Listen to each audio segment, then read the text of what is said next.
ಕಾಡಿನ ಪಕ್ಕದಲ್ಲೇ ಒಂದು ವಿಚಿತ್ರವಾದ ಮಾರುಕಟ್ಟೆ ಇದೆ. ಇಲ್ಲಿ ಅಮೆಜಾನ್ ಕಾಡಿನಲ್ಲಿ ಸಿಗುವ ಅತ್ಯಂತ ಅಪರೂಪದ ವನ್ಯಜೀವಿಗಳನ್ನ ಮಾರಾಟ ಮಾಡಲಾಗುತ್ತೆ, ಅದು ಕೂಡ ಅಕ್ರಮವಾಗಿ. ಇಲ್ಲಿ ಪ್ರಾಣಿಗಳು ಜೀವಂತವಾಗಿಯೂ ಸಿಗುತ್ತೆ, ತಿನ್ನಲು ಮಾಂಸವಾಗಿಯೂ ಸಿಗುತ್ತೆ.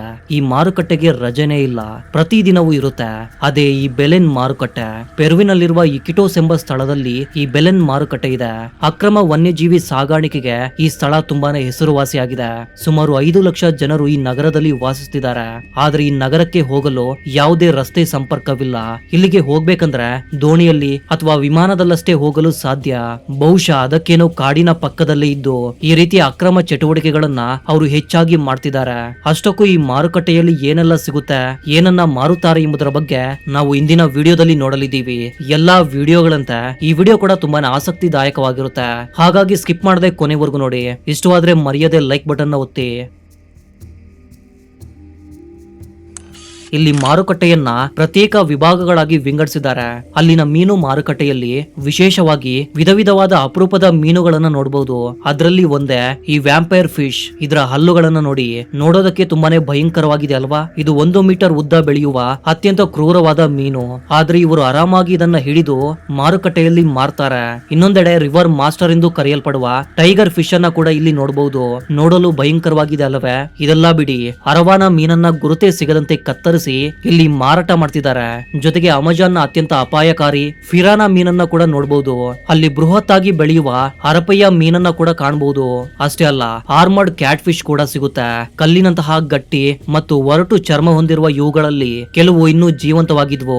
ಎಲ್ಲಕ್ಕಿಂತ ವಿಚಿತ್ರವೇನೆಂದ್ರೆ ಇವು ನೀರಿನಿಂದ ಹೊರಗಿದ್ರು 3 ದಿನ ಅಥವಾ ಅದಕ್ಕಿಂತ ಹೆಚ್ಚು ಕಾಲ ಬದುಕಬಲ್ಲವು. ಹತ್ತಿರದಲ್ಲೇ ನಮ್ಗೆ ಪಿರಾರಕು ಕೂಡ ಸಿಗುತ್ತೆ. ಪಿರಾರಕು ಜಗತ್ತಿನ ಅತಿ ದೊಡ್ಡ ಸಿಹಿ ನೀರಿನ ಮೀನುಗಳಲ್ಲಿ ಒಂದಾಗಿದೆ. ಅಮೆಜಾನ್ ನ ಮೂಲದ ಈ ಮೀನು 3 ಮೀಟರ್ ಗಿಂತ ಹೆಚ್ಚು ಉದ್ದ ಮತ್ತು 200 ಕೆಜಿಗಿಂತ ಹೆಚ್ಚು ತೂಕ ಬೆಳೆಯಬಲ್ಲದು. ಇದರ ಚಿಪ್ಪುಗಳು ಎಷ್ಟೊಂದು ದಪ್ಪವಾಗಿರುತ್ತದೆ ಎಂದರೆ ಅವು ಉಕ್ಕಿನ ಕವಚದಂತೆ ಕಾಣುತ್ತೆ. ಪಿರಾರಕು ಮೀನಿನ ಚಿಪ್ಪು ತೆಗೆಯುವುದು ತುಂಬಾನೇ ಸುಲಭದ ಕೆಲಸವಲ್ಲ. ಇವುಗಳಲ್ಲಿ ಕೆಲವು ಸ್ಥಳೀಯ ಫಾರ್ಮ್ ಗಳಿಂದ ಬರುತ್ತವೆ ಎಂದು ಹೇಳಲಾಗುತ್ತೆ. ಆದ್ರೆ ಅದನ್ನ ಪರಿಶೀಲಿಸಲು ಸಾಧ್ಯವಿಲ್ಲ.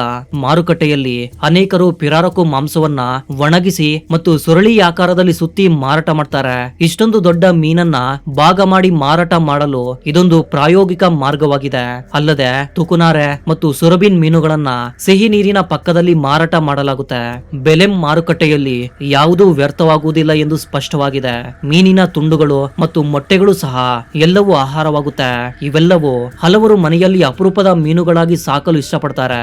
ಆದ್ರೆ ಇಲ್ಲಿ ಮಾರುಕಟ್ಟೆಯಲ್ಲಿ ಎಲ್ಲವನ್ನ ತುಂಡು ತುಂಡು ಮಾಡಿ ಮಾರ್ತಾರೆ. ಈ ವಿವಿಧ ತಳಿಯ ಮೀನುಗಳನ್ನ ನಾವು ಹೇಗೆ ಬೇಕಾದ್ರೂ ಖರೀದಿಸಬಹುದು. ಅದಕ್ಕೆ ತಕ್ಕಂತೆ ಗಾತ್ರಕ್ಕೆ ಅನುಗುಣವಾಗಿ ಭಾಗ ಮಾಡಿ ಮಾರ್ತಾರೆ. ದೊಡ್ಡ ಮೀನಾಗಿದ್ರೆ ಅದನ್ನ ಕತ್ತರಿಸಿ ತುಂಡು ತುಂಡಾಗಿ ಮಾರ್ತಾರೆ.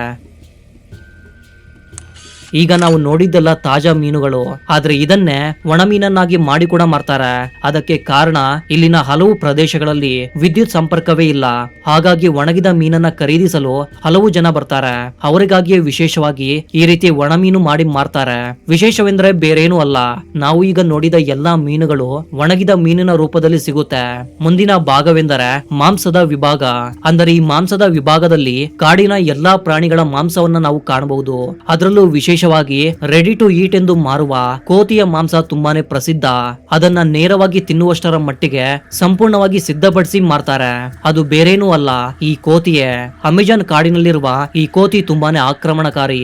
ಆದ್ರೂ ಕೂಡ ಇವರು ಅದನ್ನ ಬಿಡೋದಿಲ್ಲ. ಹಿಡಿದು ತಲೆಯಿಂದ ಅಡಿಪಾಯದವರೆಗೆ ಬೆಂಕಿಯಲ್ಲಿ ಸುಟ್ಟು ಅದನ್ನ ರೆಡಿ ಟು ಈಟ್ ಆಗಿ ಮಾರ್ತಾರೆ. ಹಾಗೆಯೇ ಸ್ವಲ್ಪ ಒಳಗೆ ಹೋದ್ರೆ ಸ್ಲಾತ್ ಪ್ರಾಣಿಯ ಉಗುರುಗಳು ಸಿಗುತ್ತೆ. ಈ ಸ್ಲಾತ್ ಅನ್ನ ಅಮೆಜಾನ್ ನಲ್ಲಿ ಬೇಟೆಯಾಡುವುದು ಅಕ್ರಮ. ಆದ್ರೂ ಇವುಗಳನ್ನೆಲ್ಲ ಬೇಟೆಯಾಡಿ ಉಗುರುಗಳನ್ನ ಮಾರುತ್ತಲೇ ಬಂದಿದ್ದಾರೆ. ಅದೇ ರೀತಿ ಟುಕಾನ್ ಅಮೆಜಾನ್ ನ ಸಂಕೇತವಾದ ಹಕ್ಕಿಯಾಗಿದೆ. ಆದ್ರೆ ಇಲ್ಲಿ ಅದರ ನಾಲಿಗೆಯನ್ನ ಪ್ರೇಮ ಕಷಾಯ ಮಾಡಲು ಬಳಸಲಾಗುತ್ತೆ. ಇದನ್ನ ಪುರುಷರನ್ನ ಹಾಗೂ ಮಹಿಳೆಯರನ್ನ ಆಕರ್ಷಿಸಲು ಬಳಸಬಹುದು ಎಂದು ಸ್ಥಳೀಯರ ನಂಬಿಕೆ. ಜೊತೆಗೆ ಸುಂದರವಾದ ಹಕ್ಕಿಯ ಕೊಕ್ಕುಗಳು ಸಹ ಇಲ್ಲಿ ಸಿಗುತ್ತೆ. ಅಷ್ಟೇ ಅಲ್ಲ, ಇಲ್ಲಿ ಬೋವಾ ಎಂಬ ತೈಲವನ್ನ ಮಾಡ್ತಾರೆ. ಆ ತೈಲವನ್ನ ಹಾವಿನಿಂದ ತೆಗಿತಾರೆ. ತದನಂತರ ಮಾರಾಟಗಾರರು ಒಸೆಲಾಟ್ ಎಂಬ ಕಾಡು ಬೆಕ್ಕಿನ ಸಂಪೂರ್ಣ ಚರ್ಮ, ತಲೆ, ಪಂಜಾಗಳು ಮತ್ತು ಬಾಲವನ್ನ ತೋರಿಸುತ್ತಾನೆ. ಅಲ್ಲಿರುವ ಹೆಚ್ಚಿನ ಒಸೆಲಾಟ್ಗಳು ಮತ್ತು ಜಾಗ್ವಾರ್ಗಳು ಅಕ್ರಮ ಸಾಗಾಣಿಕೆಯ ಬಲಿಪಶುಗಳಾಗಿದ್ದು ಇವುಗಳನ್ನು ಮುಖ್ಯವಾಗಿ ಸಾಂಪ್ರದಾಯಿಕ ಮತ್ತು ಏಷ್ಯನ್ ಔಷಧಿಗಾಗಿ ಹಾಗೂ ಮೂಢ ನಂಬಿಕೆಗಳಿಗಾಗಿ ಬಳಸಲಾಗುತ್ತೆ. ಈ ಜೀವಿಗಳನ್ನೆಲ್ಲ ಅಕ್ರಮವಾಗಿ ಹಿಡಿದುಕೊಂಡು ಬಂದು ವಿದೇಶಕ್ಕೆ ಕಳಿಸುವ ಒಂದು ದೊಡ್ಡ ಗುಂಪು ಕೂಡ ಇಲ್ಲಿದೆ. ಇಷ್ಟೇ ಅಲ್ಲ, ಮೊಸಳೆ ಮಾಂಸವು ಈ ಜಾಗದಲ್ಲಿ ತುಂಬಾ ಪ್ರಸಿದ್ಧ. ನಮ್ಮಲ್ಲಿ ಹೇಗೆ ಅಲ್ಲಲ್ಲಿ ಕೋಳಿ ಮಾಂಸದ ಅಂಗಡಿಯನ್ನ ನೋಡಬಹುದು, ಹಾಗೆಯೇ ಅಲ್ಲಿ ಎಲ್ಲಾ ಕಡೆಯೂ ಮೊಸಳೆ ಮಾಂಸದ ಅಂಗಡಿಗಳನ್ನ ನೋಡಬಹುದು. ಆ ಮಟ್ಟಿಗೆ ಎಲ್ಲವನ್ನ ಕತ್ತರಿಸಿ ತುಂಡು ತುಂಡಾಗಿ ಮಾರ್ತಾರೆ. ಅಂದ್ರೆ ಅದರ ಬಾಲ ಬೇರೆಯಾಗಿ ಮಾರ್ತಾರೆ, ಕಾಲುಗಳು ಬೇರೆ, ದೇಹ ಬೇರೆ, ತಲೆ ಬೇರೆ ಎಂದು ಎಲ್ಲವನ್ನ ಬೇರೆ ಬೇರೆಯಾಗಿ ಮಾರ್ತಾರೆ. ಇವರು ಯಾವುದನ್ನು ಬಿಡುವುದಿಲ್ಲ ಅನ್ಸುತ್ತೆ. ಈ ಮಾರುಕಟ್ಟೆಯಲ್ಲಿ ಇವೆಲ್ಲವೂ ನಮ್ಗೆ ಕಾಣಿಸುತ್ತೆ, ಆದ್ರೆ ನಮ್ಗೆ ತಿಳಿಯದಂತೆ ಒಳಗೆ ಅಕ್ರಮ ಚಟುವಟಿಕೆಗಳು ನಡೆಯುತ್ತಿವೆ. ಅದೇ ಪ್ರಾಣಿಗಳ ಅಕ್ರಮ ಸಾಗಾಣಿಕೆ. ಅದನ್ನ ಹಲವರು ಅಂಗಡಿಯಲ್ಲಿ ಇಟ್ಟು ಮಾರ್ತಿದ್ದಾರೆ, ಆದ್ರೆ ಅದನ್ನ ಯಾರಿಗೂ ವಿಡಿಯೋ ಮಾಡಲು ಬಿಡೋದಿಲ್ಲ. ಕೆಲವು ಜನರು ನೇರವಾಗಿ ಕಾಡಿಂದ ಹಿಡಿದು ತಂದು ಮಾರ್ತಾರೆ. ಇನ್ನು ಕೆಲವರಿಗೆ ಅದನ್ನ ಹೇಗೆ ಮಾರಬೇಕು, ಯಾರಿಗೆ ಮಾರಬೇಕೆಂದು ತಿಳಿದೇ ಇರೋದ್ರಿಂದ ಅದಕ್ಕಾಗಿ ಪ್ರತ್ಯೇಕ ಮಧ್ಯವರ್ತಿಗಳು ಕೂಡ ಇದ್ದಾರೆ. ಅಲ್ಲಿ ಪೊಲೀಸರು ಯಾವಾಗ್ಲೂ ಗಸ್ತಿಯಲ್ಲಿರ್ತಾರೆ, ಆದ್ರೂ ಯಾವುದನ್ನು ಪತ್ತೆ ಹಚ್ಚೋದಿಲ್ಲ ಅನ್ಸುತ್ತೆ. ಇಲ್ಲಿನ ಒಂದು ಅಂಗಡಿಯಲ್ಲಿ ಅಕ್ರಮವಾಗಿ ಕೋತಿಯನ್ನ ಮಾರಾಟ ಮಾಡಲು ಚೀಲದಲ್ಲಿ ಹಾಕಿ ಕಟ್ಟಿದ್ದಾರೆ. ವಿಡಿಯೋ ಮಾಡುವವರು ಅದೇನು ತೋರಿಸಿ ಎಂದಿದ್ದಕ್ಕೆ ಅವರನ್ನ ಅಲ್ಲಿಂದಲೇ ಹೊರಗೆ ಕಳಿಸಿದ್ದಾರೆ. ಅದೇ ರೀತಿ ಅತ್ಯಂತ ಅಪರೂಪದ ಎಲ್ಲೋ ಫುಟೆಡ್ ಆಮೆಗಳನ್ನ ಇಲ್ಲಿ ಜೀವಂತವಾಗಿಯೂ ನೋಡಬಹುದು. ಹಾಗೆಯೇ ಮಾಂಸಕ್ಕಾಗಿ ತುಂಡು ತುಂಡಾಗಿ ಕತ್ತರಿಸುವುದನ್ನ ನೋಡಬಹುದು. ವಾಡಿಕೆಯಂತೆ ಇದರ ದೇಹದಲ್ಲಿರುವ ತಲೆಯಿಂದ ಬಾಲದವರೆಗೆ ಎಲ್ಲವನ್ನ ಕತ್ತರಿಸಿ ಭಾಗ ಮಾಡಿಯೇ ಮಾರ್ತಾರೆ. ಇವೆಲ್ಲವನ್ನ ಖರೀದಿಸಿ ನೀವು ಮನೆಗೆ ತೆಗೆದುಕೊಂಡು ಹೋಗಿ ಅಡುಗೆ ಮಾಡಿ ತಿನ್ನಬೇಕೆಂದು ಇಲ್ಲ. ಇದಕ್ಕಾಗಿಯೇ ಅಲ್ಲಿ ವಿಶೇಷವಾದ ಪ್ರತ್ಯೇಕ ರೆಸ್ಟೋರೆಂಟ್ಸ್ ಗಳಿವೆ. ನೀವು ಖರೀದಿಸಿದ್ದನ್ನ ಅಲ್ಲಿಗೆ ತೆಗೆದುಕೊಂಡು ಹೋಗಿ ಅಡುಗೆ ಮಾಡಿಕೊಡಿ ಅಂದ್ರೆ ಸಾಕು, ಅವರೇ ನಿಮ್ಗೆ ಬೇಕಾದ ಅಡುಗೆಯನ್ನ ಮಾಡಿ ಕೊಡ್ತಾರೆ. ಅದು ಕೂಡ ನೀವು ತಂದ ಮಾಂಸದಲ್ಲೇ ಮಾಡ್ತಾರೆ.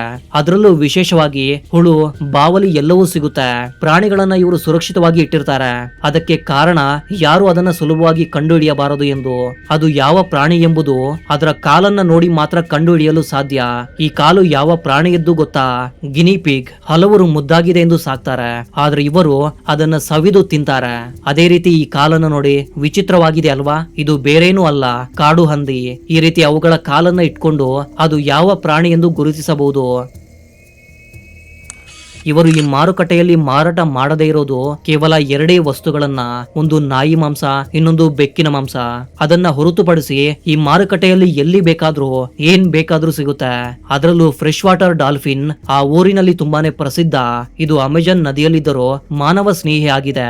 ಅನೇಕ ಜನರು ಇದನ್ನ ಮೀನಿನ ರೂಪದಲ್ಲಿರುವ ಸ್ನೇಹಿತ ಎಂದು ಪ್ರೀತಿಯಿಂದ ನೋಡಿಕೊಳ್ತಾರೆ. ಹಾಗಿದ್ರೂ ಈ ಮೀನು ಕೂಡ ಈ ಮಾರುಕಟ್ಟೆಯಲ್ಲಿ ಸಿಗುತ್ತೆ. ಇಲ್ಲಿ ಅಕ್ರಮ ಪ್ರಾಣಿ ಸಾಗಾಣಿಕೆ ತುಂಬಾನೇ ಹೆಚ್ಚು. ವಿಶೇಷವಾಗಿ ಅಪರೂಪದ ಪ್ರಾಣಿಗಳನ್ನ ಹಿಡಿದು ತರಲು ಒಂದು ದೊಡ್ಡ ಗುಂಪಿದ್ರೆ ಅದನ್ನ ಕಮಿಷನ್ ಇಟ್ಕೊಂಡು ಮಾರಿಕೊಡಲು ಇನ್ನೊಂದು ದೊಡ್ಡ ಗುಂಪಿದೆ. ಇವುಗಳ ಮಧ್ಯೆ ಭದ್ರವಾಗಿ ಸಾಕುವ ಕೆಲವರಿದ್ದಾರೆ.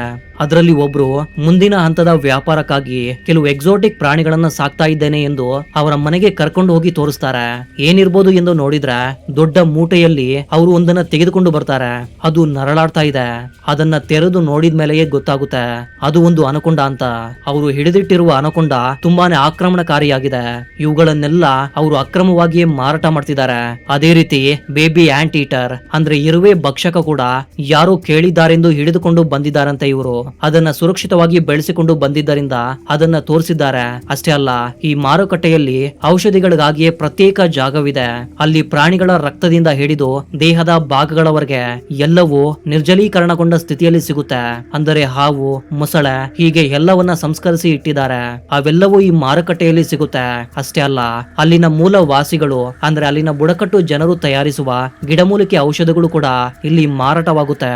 ಹೀಗೆ ಆ ಕಾಡಿನಲ್ಲಿ ಸಿಗುವ ಎಲ್ಲವನ್ನು ಅವರು ಇಲ್ಲಿ ಮಾರ್ತಾರೆ. ಕೆಲವನ್ನ ಕಾನೂನು ಬದ್ಧವಾಗಿ ಮಾಡಿದ್ರೆ ಇನ್ನು ಕೆಲವನ್ನ ಅಕ್ರಮವಾಗಿ ಮಾರ್ತಾರೆ. ಸರಿ ಸ್ನೇಹಿತರೆ, ಇಷ್ಟಕ್ಕೆ ಈ ವಿಡಿಯೋ ಮುಗೀತು. ಈ ವಿಡಿಯೋ ಇಷ್ಟವಾಗಿದ್ರೆ ಮರೆಯದೆ ಲೈಕ್ ಮಾಡಿ, ಹಾಗೆ ನಿಮ್ಮ ಗೆಳೆಯರು ಮತ್ತು ಕುಟುಂಬದವರಿಗೆ ಈ ವಿಡಿಯೋವನ್ನ ಶೇರ್ ಮಾಡಿ. ಇದೇ ರೀತಿ ಆಸಕ್ತಿದಾಯಕ ಮಾಹಿತಿಗಳು ನಾನು ಹಾಕಿದ ತಕ್ಷಣವೇ ನಿಮ್ಗೆ ತಲುಪಬೇಕಾದ್ರೆ ಮರೆಯದೆ ನಮ್ಮ ಚಾನಲ್ ಅನ್ನ ಸಬ್ಸ್ಕ್ರೈಬ್ ಮಾಡ್ಕೊಂಡು ಪಕ್ಕದಲ್ಲೇ ಬರುವ ನೋಟಿಫಿಕೇಶನ್ ಬೆಲ್ ಅನ್ನ ಆನ್ ಮಾಡ್ಕೊಳ್ಳಿ. ಹಾಗಲೇ ನಾನು ಹಾಕುವ ಎಲ್ಲಾ ವಿಡಿಯೋಗಳು ನಿಮ್ಗೆ ನೋಟಿಫಿಕೇಶನ್ ಮುಖಾಂತರ ಮೊದಲು ತಲುಪುತ್ತೆ. ಇದೇ ರೀತಿಯ ಮತ್ತೊಂದು ಇಂಟ್ರೆಸ್ಟಿಂಗ್ ಆದ ವಿಡಿಯೋದ ಜೊತೆಗೆ ಮತ್ತೆ ಸಿಗೋಣ. ಅಲ್ಲಿವರೆಗೂ ಜೈ ಹಿಂದ್, ಜೈ ಕರ್ನಾಟಕ.